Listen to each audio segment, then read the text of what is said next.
കോട്ടയം ജില്ലയിൽ മറഞ്ഞിരിക്കുന്നൊരു നിധിയുണ്ട്. അധികമാർക്കും അറിയാത്ത ഒരിടം, പ്രകൃതി നമുക്കായി കരുതിയ ഇടം. ജില്ലയിൽ പ്രശസ്തമല്ലാത്ത ഒരുപാട് വിനോദസഞ്ചാര കേന്ദ്രങ്ങളാണ്. അതിൽ ഒന്നാണ് തണലോരം. ഒന്ന് കണ്ടുവരാം.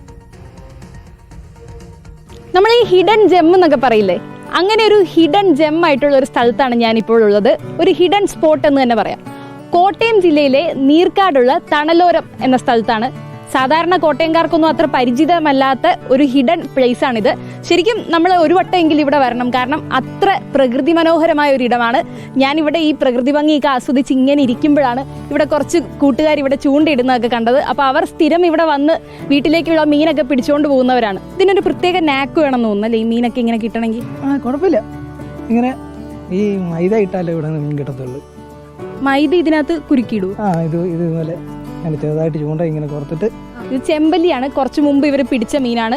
ഇതുപോലെ കുറച്ച് മീനൊക്കെ ആയിട്ടാണ് എന്നും ഇവർ ഇവിടുന്ന് പോകുന്നത്. ഇങ്ങനെ മീൻ പിടിക്കാൻ വരുന്നവർ മാത്രമല്ല, ഈ പ്രകൃതി ഭംഗി ആസ്വദിക്കാനും ഈ ഒരു മനോഹാരിതയിൽ ഫോട്ടോ എടുക്കാനും ഒക്കെ ആയിട്ട് വരുന്ന ഒരുപാട് പേരുണ്ട് അല്ലേ? അല്ലാണ്ടും പുറത്തുനിന്ന് ആളുകളൊക്കെ വരുന്നുണ്ട്. ഇടയ്ക്ക് ഫോറിനേഴ്സ് ഒക്കെ വരും ഇവിടെ. മീനച്ചിലാറിന്റെ കരയിൽ ഒരു മനോഹര ഇടം. തണലോരം എന്ന പേര് സൂചിപ്പിക്കുന്നത് പോലെ വലിയ മരങ്ങളും ഇല്ലിമുളകളും ഒരുക്കുന്ന തണൽ. മുള കൊണ്ട് ഒരുക്കിയിരിക്കുന്ന കൊച്ചു ഏറുമാടങ്ങൾക്കൊപ്പം മീനച്ചിലാറിന്റെ സൗന്ദര്യം കൂടിയാകുമ്പോൾ ഇവിടം സഞ്ചാരികൾക്ക് പ്രിയപ്പെട്ടതാകുന്നു. ഫാമിലി ആയിട്ട് ട്രിപ്പിന് ഇറങ്ങിയതാണ്? അതെ അതെ അതെ, ഞങ്ങൾ പിള്ളേരും എല്ലാവരും കൂടി ഒന്നിച്ചു വന്നതാണ്. സ്ഥലമൊക്കെ അടിപൊളി സ്ഥലമാണ്. നമ്മൾ ആദ്യമായിട്ടാണ് ഇങ്ങനെ വരുന്നത്. ഇത്ര നല്ല എല്ലാവരുമായിട്ട് ഇപ്പോൾ ഇങ്ങനെ ആൾക്കാർ പറഞ്ഞു കേട്ടുകൊണ്ട് വന്നതാണ്. നല്ല രസമുണ്ട് കാണാണ്ട്. എല്ലാം നല്ല അടിപൊളിയായിട്ട് ഇങ്ങനെ പോകുന്നു. മരങ്ങളുടെ തണലുള്ളതിനാൽ തന്നെ തണുപ്പുള്ള കാലാവസ്ഥയാണ് ഇവിടെ. സുഹൃത്തുക്കൾക്കൊപ്പവും കുടുംബത്തിനൊപ്പവും ഇവിടെ എത്തുന്നവരുണ്ട്. കോട്ടയം ജില്ലയുടെ തിരക്കിൽ നിന്നും മാറി നീർക്കാട് എന്ന ഗ്രാമത്തിലാണ് തണലോരം സ്ഥിതി ചെയ്യുന്നത്.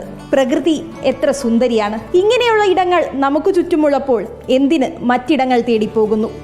Nature has a healing power എന്നൊക്കെ കേട്ടിട്ടില്ലേ? ഇങ്ങനെയുള്ള സ്ഥലങ്ങളിൽ വരുമ്പോഴാണ് ആ വാചകങ്ങളൊക്കെ എത്ര അർത്ഥവത്താണെന്ന് നമ്മൾ തിരിച്ചറിയുന്നത്.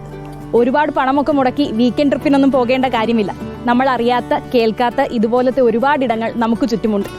നിങ്ങൾ ഇങ്ങനെയുള്ള സ്ഥലങ്ങൾ എക്സ്പ്ലോർ ചെയ്തിട്ടില്ലെങ്കിൽ ഒന്ന് എക്സ്പ്ലോർ ചെയ്യണം. ചിലപ്പോൾ ഇതായിരിക്കും നിങ്ങളുടെ ജീവിതത്തിലെ ഏറ്റവും മനോഹരമായ നിമിഷങ്ങൾ സമ്മാനിക്കുന്ന യാത്ര. വീഡിയോ ജേർണലിസ്റ്റ് രഞ്ജിത്തിനൊപ്പം reporter Anjana Anilkumar, in reporter, Kottayam. അപ്പോൾ തണലോരം പ്രിയപ്പെട്ട പ്രേക്ഷകർ പരീക്ഷിക്കാവുന്ന ഇടമാണെന്നാണ് അഞ്ജന പറയുന്നത്. ആ കാഴ്ചയും മനോഹരമാണ്. മീനച്ചിലാറിൻ്റെ തീരത്ത് പോയി കുറച്ചു നേരം കുളിരൊക്കെ കൊണ്ടിരിക്കുമ്പോഴേക്കും ചൂടുള്ള വാർത്തയുമായിട്ട് ഞങ്ങൾ വരും.